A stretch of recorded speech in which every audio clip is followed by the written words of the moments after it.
அஸ்ஸலாமு அலைக்கும் வரஹ்மத்துல்லாஹி வபரகாத்துஹு. அன்பினிய இஸ்லாமிய சொந்தங்களே, 27/2/2024 அன்று இந்த வீடியோ பதிவாக்கப்படுகிறது. துபாயிலே பணியாற்றக்கூடிய சகோதரர் ஜவஹர் அவர்களும் மாஹின் அவர்களும் முக்கியமான ஒரு கேள்வியை கேட்டிருக்கிறாங்க. அனைவருமே அறிந்து கொள்ள வேண்டிய ஒரு கேள்விதான். நாளடைவில் பார்த்தீங்கன்னா நீங்கள் கூட இந்த கேள்வியை கேட்க ஆரம்பிச்சிருவீங்க. அப்படிப்பட்ட ஒரு முக்கியமான கேள்வியை தான் கேட்டிருக்காங்க. என்ன கேட்டிருக்கிறாங்கன்னா, இந்த கோப்பி லூவாக் என்ற பானத்தை அருந்துவது ஹலாலா ஹராமா அப்படிங்கிறதா அவர்களுடைய கேள்வி. ஏன்னா இந்தோனேஷியாவில் இருக்கக்கூடிய ஜம்மியத்துல் உலமா சபையினர்கள் இருக்காங்கல்ல, அவர்கள் சமீபத்தில் ஒரு ஃபத்வா கொடுத்துருக்குறாங்க. என்ன ஃபத்வானா, இந்த கோப்பி லூவாக் என்ற பானத்தை அருந்துவது ஹலாலானதுதான் அப்படிங்கிற மாதிரியான ஒரு ஃபத்வாவை கொடுத்துருக்குறாங்க. இப்போ அந்த ஃபத்வாவை என்ன செய்கிறாங்கன்னா, இந்த கோப்பி லூவாக் என்ற பானத்தை விற்பனை செய்கிறாங்கல்ல, அந்த கடைகள்ல எல்லாம் அந்த ஃபத்வாவை மாட்டி வச்சுருக்கிறாங்க. ஏன்னா முஸ்லீம்கள் அந்த கடைக்கு போகத்தானே செய்வாங்க. அப்போ இந்த கோப்பி லூவாக் என்ற பானத்தை முஸ்லீம்களும் வாங்கி குடிக்க தானே செய்வாங்க. அப்போ அவங்களுக்கு ஒரு உறுத்தல் வரக்கூடாது இல்லை, உறுத்தல் வரக்கூடாது என்பதற்காகத்தான் கோப்பி லூவாக் என்பதன் மூலம் தயாரிக்கப்படக்கூடிய பானத்தை நாம் அருந்தலாம் அப்படிங்கிற ஃபத்வாவை கொடுத்துருக்குறாங்க. இப்போ இது சம்மந்தமாக தான் இவங்க கேட்குறாங்க. இதை பற்றி உங்களுடைய கருத்து என்ன அப்படிங்கிறது அவர்களுடைய அந்த கேள்வி. முதல்ல இந்த கேள்விக்கான பதிலை அறிந்து கொள்றதுக்கு முன்னாடி, இந்த கேள்வியே நிறைய பேருக்கு விளங்காது. என்னது கோப்பி லூவாக்கா? கேள்வியே விளங்காத போது பதில் என்னத்தை போட்டு விளங்க போகுதுங்கிற மாதிரி என்ன செய்வாங்கன்னா போயிடுவாங்க. அதனால் முதல்ல இந்த கேள்வி என்னங்கிறத நம்ம புரிந்து கொள்ளணும். இப்போ நாம் இந்த செர்ரி பழம் சாப்பிட்றோம் இல்லை, சிவப்பு கலரில் இருக்கும். அதே மாதிரியான வகையில் இன்னொரு காய் இருக்கிறது. இப்போ நீங்கள் புகைப்படத்தில் பார்க்குறீங்கல்ல, இப்போ இது காயாக இருக்கும்போது உண்டான புகைப்படம். இது பழுக்கக்கூடிய நேரத்தில் இந்த நேரத்தில் வந்துடும். பார்க்குறீங்களா இது? இப்போ இந்த பழத்தை என்ன செய்வாங்கன்னா சிவிக் கேட்டுன்னு சொல்லுவாங்க. அதாவது இந்த புனுகு பூனை நம்ம சொல்கிறோம்ல, பூனை வகைகளில் உள்ளது தான். அது மரநாயின்னு சொல்லுவாங்க. சுருக்கமாக சொல்ல போனால் மரநாயின்னு சொல்கிறாங்கல்ல. இந்த மரநாய்க்கு என்ன செய்வாங்கன்னா இந்த பழுத்த பழத்தை கொடுப்பாங்க. இந்த மரநாயை பல பக்கம் பண்ணைகளாகவே வைத்திருக்கிறார்கள் இந்தோனேஷியாவில். அப்போ அந்த மரநாய்க்கு மூலமான உணவே என்னன்னு கேட்டால் இந்த கனி தான். அதில் கூட அந்த மரநாய் என்ன செய்யும்னு கேட்டால் அதில் அழுகியெல்லாம் இருக்கும். பார்த்தீங்களா, அழுகுனதெல்லாம் திங்காது, தரமற்றதெல்லாம் திங்காது. எது தரமாக இருக்கிறதோ அதை மட்டும் என்ன செய்யும், அந்த மரநாய் சாப்பிடும்.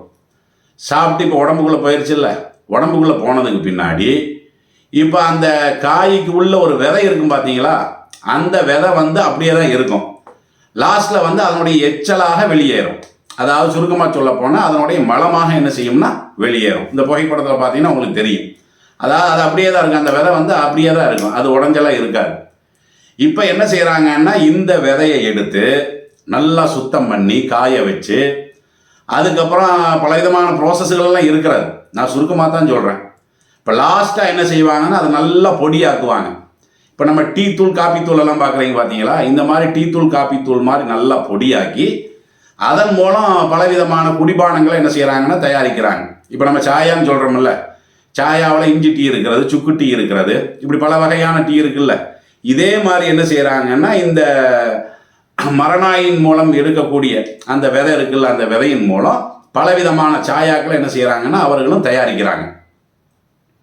இது இப்போ இந்தோனேஷியாவில் மாத்திரமல்ல, பார்த்தீங்கன்னா இப்போ நம்ம நாட்டில் கூட இது இருக்கிறது. கர்நாடகாவில் குர்க்கி மாவட்டம்னு சொல்லி ஒரு மாவட்டம் இருக்கிறது. அந்த மாவட்டத்தில் கூட இப்போ சமீப காலமாக என்ன செய்கிறாங்கன்னா இந்த மரநாய் பண்ணைகள் எல்லாம் வைத்து இந்த காய்கனியை வளர்த்தி அதுக்கப்புறம் அதுக்கு உணவாக கொடுத்து அதுக்கப்புறம் அது எச்சிலாக வெளியெடுக்கக்கூடிய அந்த விதை எடுத்து சுத்தம் பண்ணி என்ன செய்கிறாங்க, ஏற்றுமதி பண்ணுறாங்க. நாளடைவில் அது பரவலாகவே வந்துடும். விளங்குதுங்களா? இது நம்ம இப்போ சாயாத்தூள் காப்பித்தூள் நம்ம சொல்கிறோம்ல, அதனால் அது மலிவான விலையெல்லாம் கிடையாது. 1 கிலோ இந்த கோப்பி லூவாக் என்ற அந்த பொடி என்ன ரேட்டுன்னு பார்த்தீங்கன்னா துவக்கத்தில் 25,000 ரூபாய் இருந்தது 1 கிலோ பொடி. இப்போ சமீபத்தில் பார்த்தீங்கன்னா 8,000 ரூபா ஆக்கியிருக்கிறோம். விளங்குதுங்களா? அது ஒரு கப்பு சாயா அதில் நம்ம குடிக்கிறதாக இருந்தால் 1,500 ரூபா. இன்றைக்கி நம்ம 20 ரூபாய்க்கு சாயா குடிச்சிட்டு வரோம்ல, 10 ரூபாய்க்கு. அதில் ஒரு கப்பு சாயா நம்ம குடிக்கிறதா இருந்தால் 1,500 ரூபா 2,500 ரூபா என்ன செய்யுது, அது ஆகிறது. ஆனால் இது நடைமுறையில் எல்லா பக்கம் வந்துருன்னு வைங்களேன். இப்போ என்னன்னா இது கூடுமானது தான் அப்படிங்கிறத அந்த ஜம்மியத்துல் உலமா சபையினர்கள் என்ன செஞ்சுருக்கிறாங்க, ஃபத்வாவை கொடுத்துருக்குறாங்க. அவங்க அந்த ஃபத்வாவையே கொடுத்தாலும் இப்போ நம்மளுக்கெல்லாம் அதில் கொஞ்சம் உறுத்தலாக தானே இருக்கும். ஏன்னா அது மர நாயின்னு தான் நம்ம சொல்கிறோம், மர நாய். அப்போ மரநாயின்னு சொல்கிறோம். ரெண்டாவது அந்த மரநாயினுடைய மலம் தான் அது. சுருக்கமாக சொல்ல போனால் என்னது, மலம்னா இப்போ நம்ம பார்க்குற மாதிரி இருக்காது, அது வந்து அந்த விதையாகவே தான் இருக்கும். இப்போ நாவல் பழம் நம்ம சாப்பிட்றோம் இல்லை, நாவல் பழத்தினுடைய சதையெல்லாம் சாப்பிட்டு போட்டு விதையத்துக்கு நம்ம போட்டுறோம் பார்த்தீங்களா, அதே மாதிரி அந்த கனியினுடைய உணவை வந்து அது மொத்தமாக உள்ளே போட்டுரும். அது உடம்புல என்ன செய்யும்னா அதில் அந்த அந்த மாற்றங்கள் எல்லாம் ஏற்படும் இல்லை, அப்படியெல்லாம் ஏற்பட்டு அதில் உள்ள சதையெல்லாம் அதனுடைய உடம்புல ஏறிடும், இறைச்சியில் ஏறிடும். அந்த விதை மட்டும் என்ன செய்யும்னா அதனுடைய எச்சிலாக வெளியேறும். எச்சில் நான் சொல்கிறது வந்து மலத்தை தான் நான் சொல்கிறேன். அப்போ இந்த மாதிரி வந்து அது ஒரு மலம் தானே, அது மலங்கிறது வந்து நஜீஸ் தானே. அப்போ நஜீஸை எப்படி நம்ம போட்டு சாப்பிட்லாம், அதை எப்படி சாயா போட்டு நம்ம எப்படி நஜீஸில் வந்து சாயா போட்டு நம்ம குடிக்கவா முடியும்? அப்படிங்கிற மாதிரியான ஒரு உறுத்தல் இப்போ உங்களுக்கு ஏற்படுத்தானே செய்யுது. இப்படி ஏற்பட்டு தான் அவர்களும் என்ன செஞ்சுருக்கிறாங்கன்னா இந்த கேள்வியை கேட்டிருக்கிறாங்க. காரணம் என்னன்னா, இப்போ நம்ம நஜீஸுன்னு சொல்கிறோம்ல, நஜீஸுன்னாவே நம்ம ஹராம்னு விளங்கி வச்சுருக்கிறோம். இந்த நஜீஸுன்னு நம்ம ஒரு வார்த்தையை சொல்கிறோம்ல, நஜீஸுங்கிறது வேற, ஹராமுங்கிறது வேற. நஜீஸாக இருக்கிறதெல்லாம் ஹராம் ஆயிடாது, விளங்குதுங்களா? எதை வந்து ஹராமுன்னு நம்ம வந்து ஆதாரத்தின் அடிப்படையில் பார்க்குறோமோ அதுதான் ஹராமே தவிர நஜீஸாக இருக்கிறதுனாலேயே ஹராம் ஆயிருமா? அது அப்படி ஆகாதில்ல. இப்போ நீங்கள் வந்து இப்போ இந்த கோப்பி லுவாக்கு வந்து நீங்கள் இந்த கேள்வி கேட்குறீங்க, ஏன்னா அது வந்து இந்த மரநாயினுடைய நஜீஸு அப்படிங்கிறதுனால நீங்கள் கேட்குறீங்க. ஆனால் நம்ம இப்போ விவசாயம் பண்ணுறோமே, விவசாயத்துக்கு போடக்கூடிய உரமெல்லாம் இருக்குது பார்த்தீங்களா, அதெல்லாம் என்னது? பெரும்பாலும் இந்த உரத்தை பார்த்தீங்கன்னா மாட்டுச்சாணி தானே. விவசாயத்துக்கு பயன்படுத்துகிறாங்களே உரம்னாலும் சொல்கிறாங்கல்ல, அது மாட்டுச்சாணி தானே. அது மாட்டுச்சாணிங்கிறது வந்து அது வந்து நஜீஸ் தானே. அது இப்போ நாம் தானே அந்த காய்கறிகளெல்லாம் நம்ம தானே சாப்பிட்றோம். இப்போ கத்திரிக்காவாக இருந்தாலும் வெண்டைக்காவாக இருந்தாலும் அப்போ அதுக்கெல்லாம் வந்து உரமாக மாட்டுச்சாணியை தானே போடுறான்.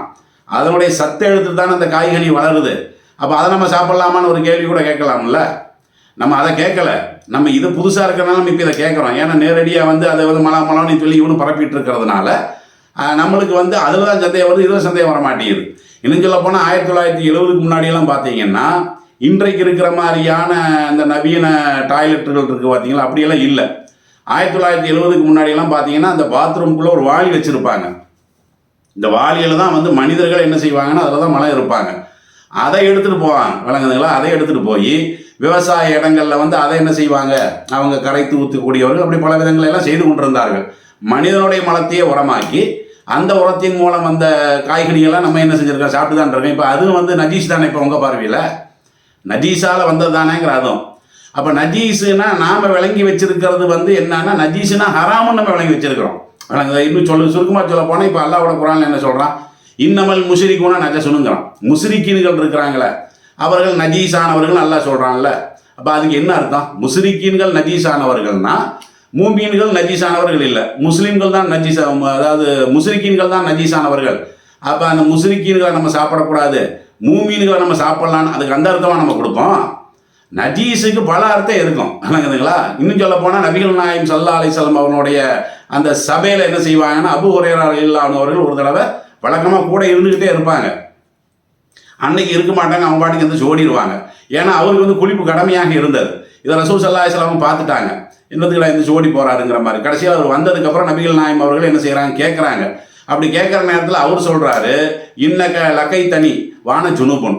நபிகள் நாயகம் அவர்கள் நீங்கள் என்னை வந்து சந்திக்கக்கூடிய நேரத்தில் நான் வந்து குளிப்பு கடமையானவனாக இருந்தேன். குளிப்பு கடமையான நஜீஸ் தானே. அது குளிப்பு கடமையாக இருக்கும்போது அது நஜீஸ் தானே, அதனால தான் நம்ம குளிக்கிறோம். அப்போ நான் குளிப்பு கடமையாக இருக்கிறேன். அந்த நேரத்தில் நீங்கள் இறை தூதர், அப்போ நீங்கள் பக்கத்தில் வந்துட்டீங்க, நஜீஸோட நான் எப்படி இருக்கிறது? அதனால் இப்போ கருகி தூ அன ஜாலிசுக்கு உங்களுடைய சபையில் நான் வந்து அதனால தான் நான் உட்கார்றதுக்கு வெறுத்தேன். இப்போ வந்து நான் வந்து குளிச்சுட்டேன், அதனால தான் நான் உங்கள் சபைக்கு வந்தேன் என்று அபூ ஹுரைரா ரலியல்லாஹு அவர்கள் சொல்லுவாங்க. அப்போ அந்த நேரத்தில் ரசூலுல்லாஹ் சொல்லுவாங்க, சுபஹானல்லாஹ், அல்லாஹ் தூய்மையானவன், இன்னல் முஃமினலா என்ஜுசு, மூமின் வந்து நஜீஸே ஆக மாட்டானே. நீ சொல்கிற மாதிரி நஜீஸாக இருந்தால் நீ பக்கத்தில் உட்காராமல் இருக்கலாம். ஆனால் மூமியனை பொறுத்த வரைக்கும், இறை நம்பிக்கையான பொறுத்த வரைக்கும் அவன் நஜீஸே ஆக மாட்டானே. அப்படி இருக்கும்போது நீங்கள் என்னத்துக்கு எந்திரிச்சு போனீங்க என்று நபிகள் நாயகம் ஸல்லல்லாஹு அலைஹி வஸல்லம் அவர்கள் என்ன செய்கிறாங்க, இந்த நசாயிங்கிற கிதாபில் 269வது எண்ணில் இருக்கிறது. இப்போ எதுக்கு நான் சொல்ல வரேன்னு கேட்டால், நஜீஸுன்னு சொன்ன உடனே அறவே ஒதுக்கிடணுங்கிறதெல்லாம் கிடையாது. நஜீஸுக்கு அளவுகோல்களெல்லாம் இருக்கிறது. இதெல்லாம் முழுசாக ஒதுக்கக்கூடிய நஜீஸுகள் இருக்கிறது. சில நேரங்களில் பயன்படுத்தக்கூடிய தேவை இருக்குமேயானால், பயன்படுத்தக்கூடிய ஒரு சூழ்நிலை ஏற்படுமேயானால் அப்படி நம்ம என்ன செய்யலாம், அதை பயன்படுத்தி கொள்ளலாம். இப்படி நஜீஸுக்கு வந்து பலவிதமான அளவுகோல் இருக்கிறது. ஆனால் நாம் என்ன விளங்கி வச்சிருக்கிறோம்னா, நஜீஸுனா ஹராமுன்னு நம்ம இப்படி விளங்கி வச்சிருக்கோம். நஜீஸில் ஹராமுங்கிறது இருக்குது, ஆனால் நஜீஸ் எல்லாமே ஹராம் இல்லை. அந்த வார்த்தைக்கு வந்து நஜீஸ்னா நஜீஸுன்னு தான் அர்த்தமே தவிர நஜீஸுக்கு ஹராமுன்னு அர்த்தம் கிடையாது. விளங்குதா? இதை நம்ம முதல்ல அடிப்படையாக புரிந்து கொள்ளணும். இதில் என்னன்னா, இப்போ ஹராமுன்னு நம்ம சொல்கிறோம் பார்த்தீங்களா, ஹராமில் கூட 2 வகையில் இருக்கிறது. ஒன்று என்னன்னா முற்றிலும் ஹராம். இப்போ உதாரணமாக இப்போ மதுபானம் இருக்குது பார்த்தீங்களா, மதுபானம் வந்து முற்றிலும் ஹராம் தான். எந்த வகையில் அந்த மதுபானம் இருந்தாலும் நாம் என்ன செய்யக்கூடாது, அது வந்து அருந்தக்கூடாது. ஏன்னா அது முற்றிலும் ஹராம் தானே. எந்த வகையில் எந்த பெயரில் அது இருந்தாலும் அது வந்து ஹராம் தான். அதே நேரம் இப்போ ஆடு இருக்குது பார்த்தீங்களா, ஆடு வந்து நம்ம களிமா சொல்லி அறுத்து சாப்பிட்லாம். இப்போ என்ன ஆச்சுன்னா, ஒரு ஆடு வாங்குற தானாகவே செத்து போச்சுன்னு வைங்களேன், இப்போ நம்ம சாப்பிட்லாமா? சாப்பிடக்கூடாது. ஏன்? அது நஜீஸ். அது அந்த இறைச்சி நஜீஸ் தானே. அதனால தான் செத்துப்போன ஆடை நம்ம சாப்பிடக்கூடாதுன்னு இஸ்லாம் சொல்லத்தானே செய்யுது. ஏன்? செத்துப்போன ஆடுங்கிறது நஜீஸு, அதனால் சாப்பிடக்கூடாதுங்கிறோம். ஆனால் அது வந்து எல்லாத்துக்குமே பொருத்தமாகுமா? பொருத்தமாகாது. அதுலேயும் விதிவிலக்கு உண்டு என்று நபிகள் நாயகம் ஸல்லல்லாஹு அலைஹி வஸல்லம் அவர்கள் சொன்னாங்களா இல்லையா? என்ன விதிவிலக்கு? ஆடு செத்து போச்சு நம்ம களிமா சொல்லலை, இறைச்சியை நம்ம சாப்பிடக்கூடாது. அதே நேரம் செத்த ஆட்டினுடைய அந்த தோல் இருக்குது பார்த்தீங்கன்னா, அதை பதனீடம் செய்து நம்ம பயன்படுத்துவது கூடுமா கூடாதா? கூடுன்னு ரசூலுல்லாஹ் சொல்லித்தான் இருக்கிறாங்க. எந்த அளவுக்குன்னு கேட்டால், மைமூனா ரலியல்லாஹு அன்ஹா அவர்கள் இருக்கிறாங்கல்ல, அவர்களால் விடுதலை செய்யப்பட்ட ஒரு பெண்ணுக்கு என்ன செய்கிறாங்கன்னா, ஒரு ஆடு வந்து கொடுக்குறாங்க, தர்மமாக கொடுக்குறாங்க. அந்த ஆடு செத்து போச்சு. அப்போ செத்து போய் இருக்கக்கூடிய நேரத்தில் நபிகள் நாயகம் அவர்கள் என்ன செய்கிறாங்கன்னா, அந்த இடத்துக்கு வர்றாங்க. அது செத்து போய் ரெடியாக இருக்குது. எதுக்கு? புதைக்கப்படுவதற்கு ரெடியாக இருக்குது. ஏன்னா நம்ம திங்கக்கூடாது இல்லை.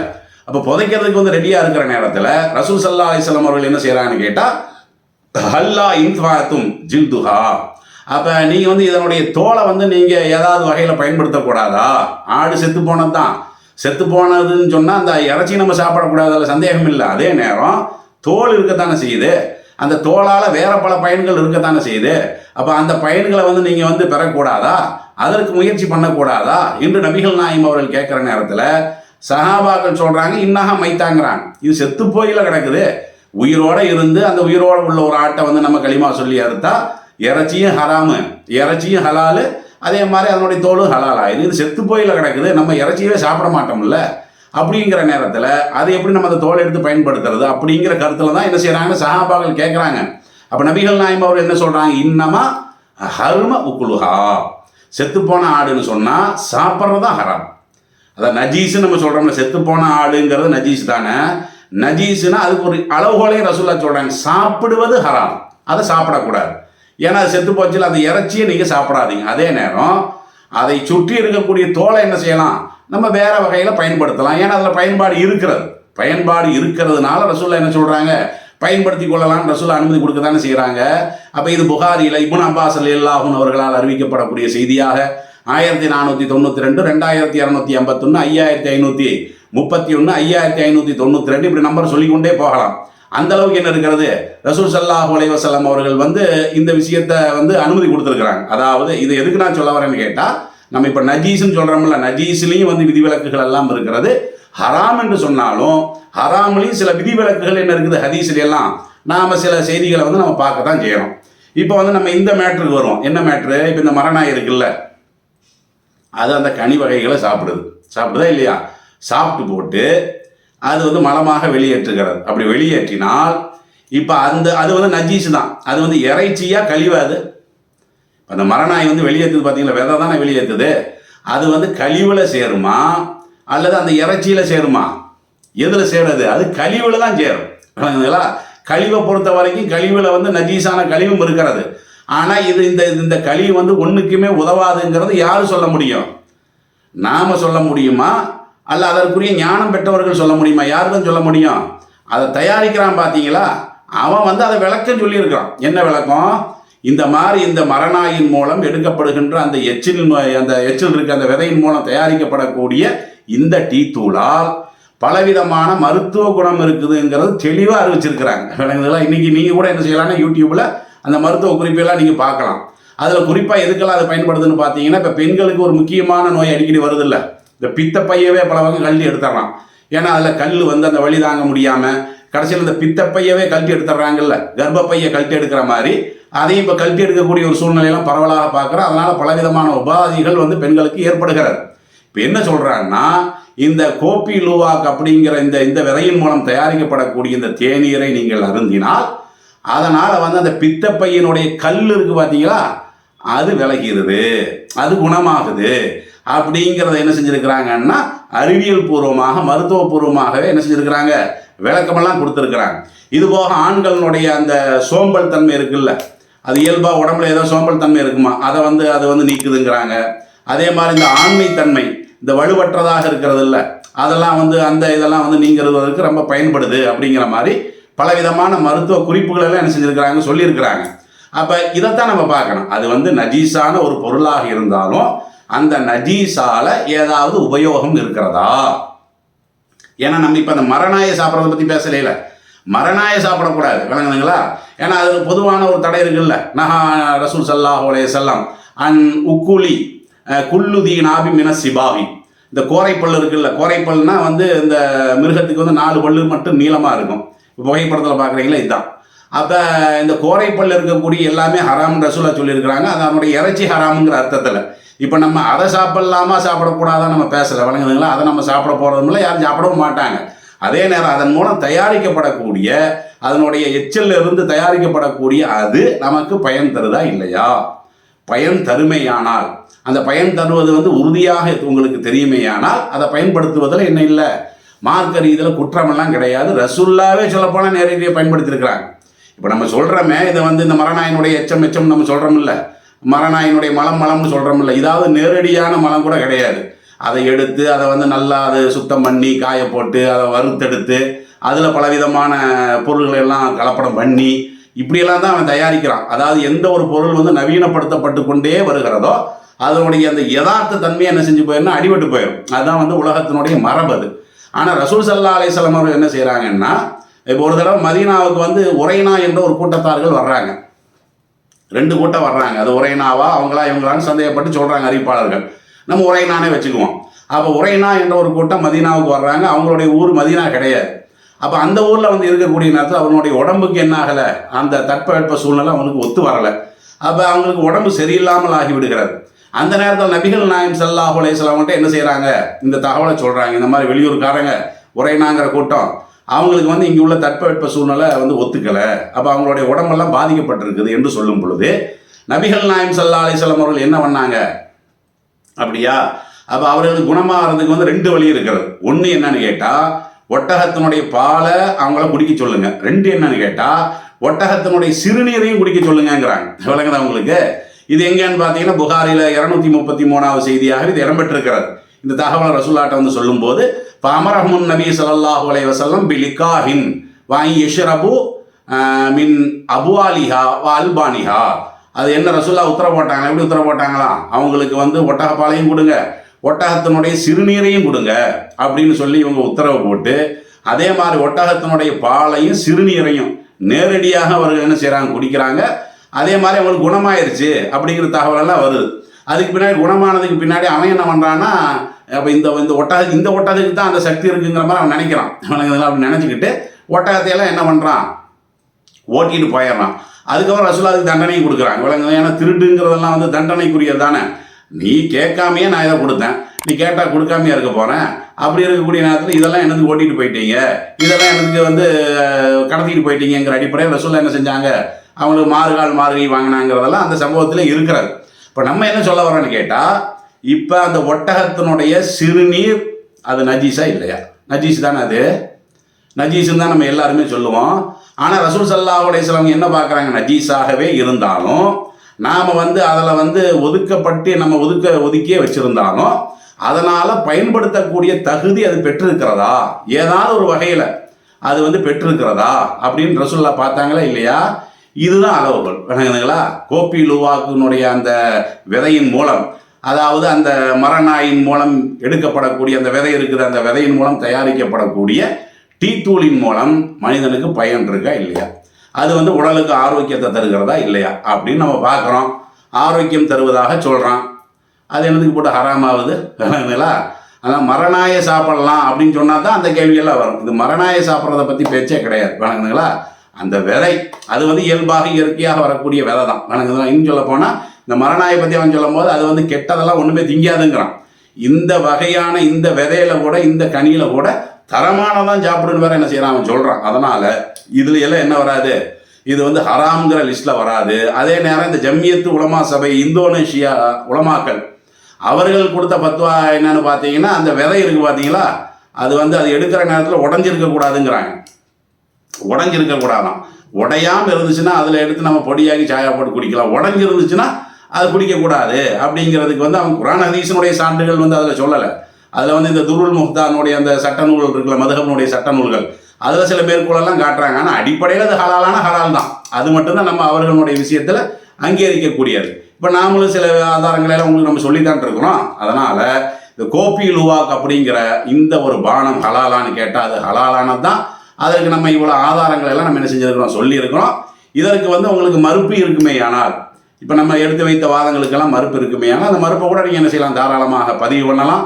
அல்லது நம்மளுடைய வாட்ஸ்அப் எண் 999 45 33 265 இதில் கூட நீங்கள் என்ன செய்யலாம். ஏன்னா அந்த பின்னூட்டத்தில் போடும்போது நம்மளுக்கு சும்மா டைப் பண்ணி அதில் போட்டுகிட்டே இருக்க முடியல, வணங்குதுங்களா.